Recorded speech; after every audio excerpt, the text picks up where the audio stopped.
infra, but broadband services and the need for leveling on that. Yes. Thank you. With the permission of the chair, first congratulations on organizing this very pertinent and timely forum. To Mr. Sharma sir, sir, when you speak it is usually music to our ears. This is a very important time. We recognize the 1 billion connections mark and the telecom industry has been instrumental in contributing. Just a short question. Like a mother will always have special affinity for the child who's sick or weak or requires protection.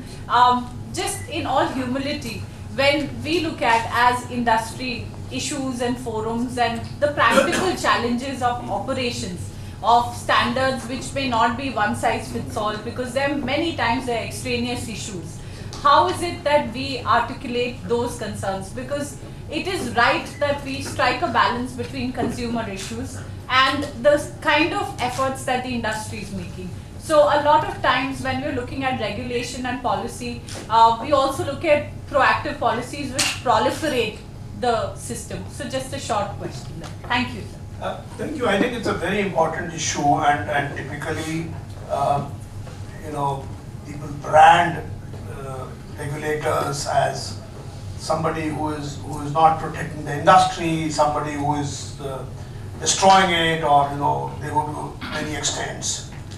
See, as regulators, we certainly have responsibility to ensure a couple of things, as I explained. One is consumer protection, another is transparency, regulatory predictability.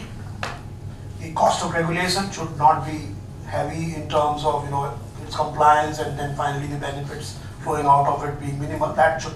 We should weigh as to what is the cost of a regulation. Typically, minimal touch regulation. We should not really regulate heavy-handedly, especially in a sector which is highly competitive.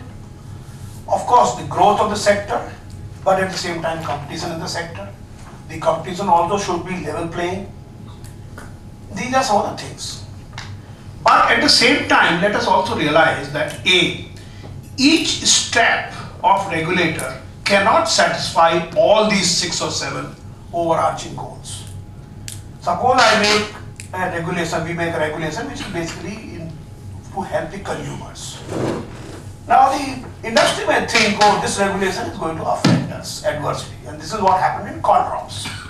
Call drops is an issue of consumers, and we said, look, consumers have no redress, and we didn't say that we will fine the industry if there are call drops.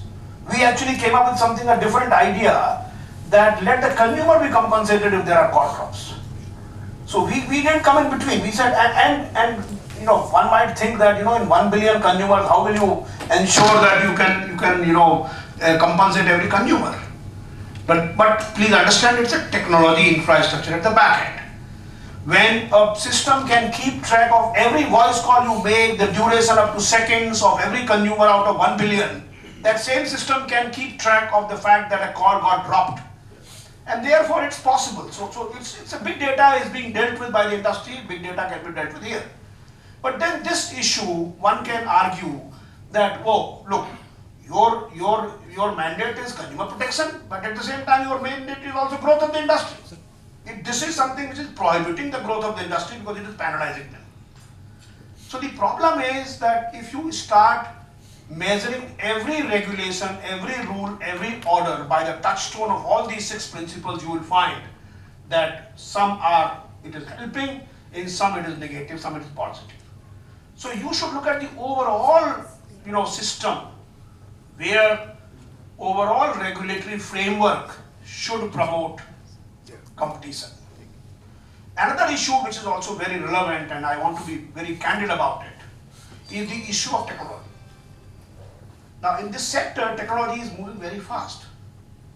And operators also, you find somebody is doing 2G, somebody doing 4G, 3G, LTE, all kinds of 5G also is coming now.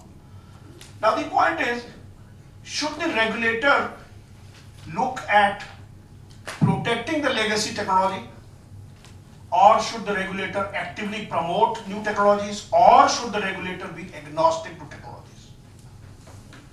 This is the question.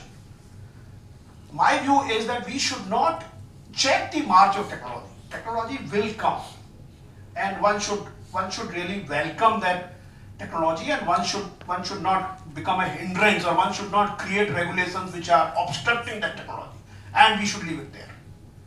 So essentially, the idea is, yes, there are multiple number of issues, and it's a very difficult path for the regulator to really strike a balance in all these things. But I think once you have these overarching goals clearly stipulated and understood in our psyche and in our institutional memory, I think we will be able to come out with regulations which actually satisfy these broad overarching principles. Thank you. Thank you very much. In the interest of time, I would request Mr.